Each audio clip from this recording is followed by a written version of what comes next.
Super taste. ఒకసారి తింటే అస్సలు వదలరు. ఆకుకూరల బిర్యానీ ఎలా తయారు చేయాలో చూపిస్తాను. వెల్కమ్ టు మై ఛానల్ అండి. అందరూ ఎలా ఉన్నారు? ఐ హోప్ అందరూ బాగుండాలి అనుకుంటున్నాను. లాంగ్ వీడియోతో వచ్చేసాను. ఏంటి ఆకుకూరలని చూపిస్తున్నారు అనుకుంటున్నా? అవునండి, గోంగూర, మొలకాకు, చిర్రాకు, తోటాకు, ఇవన్నీ కలిపి ఆకుకూరల బిర్యానీ అయితే చేద్దాం. ఆకుకూరలు తాలింపు తిని ఉంటాం, కానీ బిర్యానీ ఏంటి అనుకుంటున్నారా? అవునండి, బిర్యానీ చేస్తే సూపర్గా ఉంటుంది. పిల్లలు పెద్దలు ప్రతి ఒక్కరు హ్యాపీగా తింటారండి. అస్సలు వదలరనమాట, అంత బాగుంటుంది. అంతేకాకుండా ఈ ఆకుకూరలో పుష్కలంగా విటమిన్స్ ఉంటాయి. కళ్ళకి మంచిది, ఐరన్ విటమిన్ ఉంటుంది కదా. ఇంకా మనము ఈ ఆకుకూరలన్నీ మనము సన్నగా కట్ చేసి 2-3 టైమ్స్ క్లీన్ చేసుకొని పక్కన పెట్టుకోవాలి. అలానే కోడిగుడ్లు, ఉల్లగడ్డలు ఉడకబెట్టేసేసుకొని పక్కన పెట్టుకొని తోలు తీసి పెట్టేసుకోవాలా రెడీగా. ఇప్పుడు ఆకుకూరల బిర్యానీలోకి కావాల్సిన ఇంగ్రీడియంట్స్ చూసేద్దాము. సన్నగా కట్ చేసుకున్న ఆనియన్స్ ముక్కలు ఇట్లాగా సన్నగా పొడుగ్గా కట్ చేసుకోవాలా. కొత్తిమీర, కరివేపాకు, సన్నగా కట్ చేసుకున్న టమాటా ముక్కలు, ఒక 4 పచ్చిమిర్చి, సన్నగా కట్ చేసి పెట్టుకున్న క్యారెట్ ముక్కలు. అలానే దీంట్లోకి ఇప్పుడు చూపించాను కదా ఉల్లగడ్డలు, కోడిగుడ్లు కూడా చూపించేస్తున్నాను చూడండి. ఇంకా ఆకుకూర. ఇంకా మనమైతే ఇప్పుడు ప్రాసెస్లోకి అయితే వెళ్ళిపోదాం. బిర్యానీ ఎలా తయారు చేస్తామనేది వచ్చేసేయండి. గ్యాస్ ఆన్ చేసి వెడల్పు పాత్ర పెట్టుకోవాలా. పాత్ర హీట్ అయిన వెంటనే 3 టేబుల్ స్పూన్ల ఆయిల్ వేసుకోవాలి. 1 స్పూను నెయ్యి వేసుకోవాలి. షాజీరా, జీలకర్ర, పట్టా, లవంగాలు, సోంపు ఇవి వేసేసుకోవాలి. వెంటనే పచ్చిమిర్చి వేసేసుకుంటున్నాము. అలానే సన్నగా కట్ చేసుకున్నాం కదా, పొడుగ్గా కట్ చేసుకున్న ఆనియన్స్ ముక్కలు వేసుకొని బాగా ఫ్రై చేసుకోవాలి. మీరు ఎప్పుడైనా తినున్నారా ఇలాగా? కామెంట్లో చెప్పండి. చూడండి, బాగా ఫ్రై అయిపోయింది కదా ఇలాగా. ఇప్పుడు 1 స్పూన్ అల్లం వెల్లుల్లి పేస్ట్ వేసాను. అది కూడా బాగా ఫ్రై చేసుకుందాము.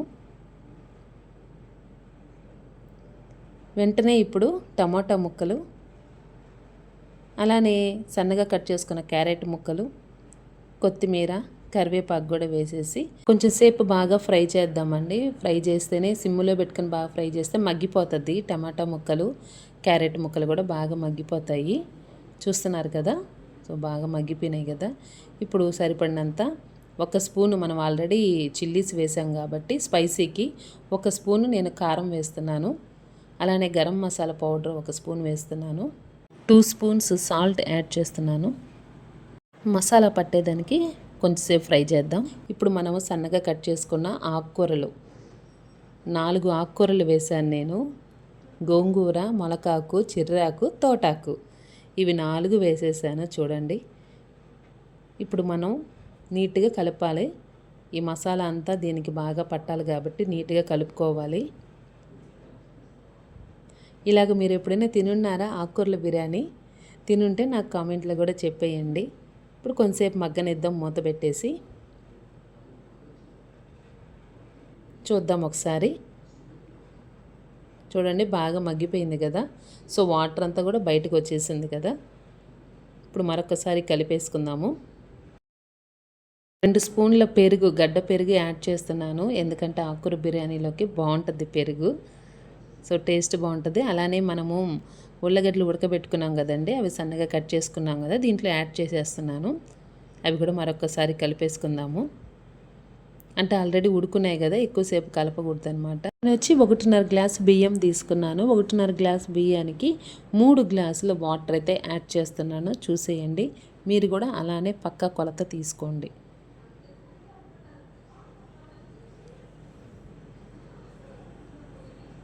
3 కరెక్ట్గా వేసేసాను. ఇప్పుడు అలా కలిపెట్టుకొని మూత పెట్టేసేయాలా. కొంచెంసేపు తర్వాత మూత తీద్దాము. చూడండి, లైట్గా బబుల్స్ వస్తున్నాయి కదా. సో వాటర్ అయితే బాగా ఉడికిపోయింది. ఇప్పుడైతే రైస్ని అయితే దాంట్లో మనం బిర్యానీలో యాడ్ చేసేద్దాము. చిన్నగా యాడ్ చేసుకోవాలా, గబాని వేస్తే పైన పడుతుందండి. ఓకే, మెల్లగా రైస్ని యాడ్ చేసేసి నీట్గా అలా కలుపుకోవాలా. ఎక్కువసేపు కలిపామంటే రైస్ విరిగిపోతుంది కదా. సో 1 మినిట్స్ మూత పెట్టి మగ్గనిద్దాము. ఇప్పుడు చూద్దాము మనము. సో 70% అయితే బాగా ఉడికిపోయింది కదా. ఇప్పుడు మనము ఉడకబెట్టుకున్న కోడిగుడ్లు కూడా దీంట్లో యాడ్ చేసేద్దాము. మరొక్కసారి కలుపుకొని మూత పెట్టేసుకుందాము. చిన్నగా కలపాలి చూడండి. అసలు చూస్తుంటే ఎంత బాగుందో కదా. మాకైతే స్మెల్ అదిరిపోతుంది. ఇప్పుడు కలిపేసుకున్నాం కదా, మూత పెట్టేసుకొని ఇంకొక 2 మినిట్స్ మగ్గనిచ్చేద్దాము. రెడీ అయిపోతుంది. ఇప్పుడు చూద్దాం. వావ్, ఎంత బాగుందో కదా ఆకుకూరల బిర్యానీ. దీంట్లోకి ఎగ్స్ కూడా యాడ్ చేసామంటే మా పిల్లలు ఎగ్స్ ఉంటే తింటారండి. సో ఇష్టం లేకపోతే ఎగ్స్ అవాయిడ్ చేయొచ్చు. నేనైతే యాడ్ చేశాను. ఇంకా అదిరిపోతుంది చూడండి. ఆకుకూరల బిర్యానీ ఎంత బాగుందో. ఒకసారి తింటే అసలు వదలరు. నేనైతే ఏమాత్రం ఆలస్యం చేయకుండా ప్లేట్లో అయితే పెట్టేస్తున్నాను. మీరు కూడా ట్రై చేయండి.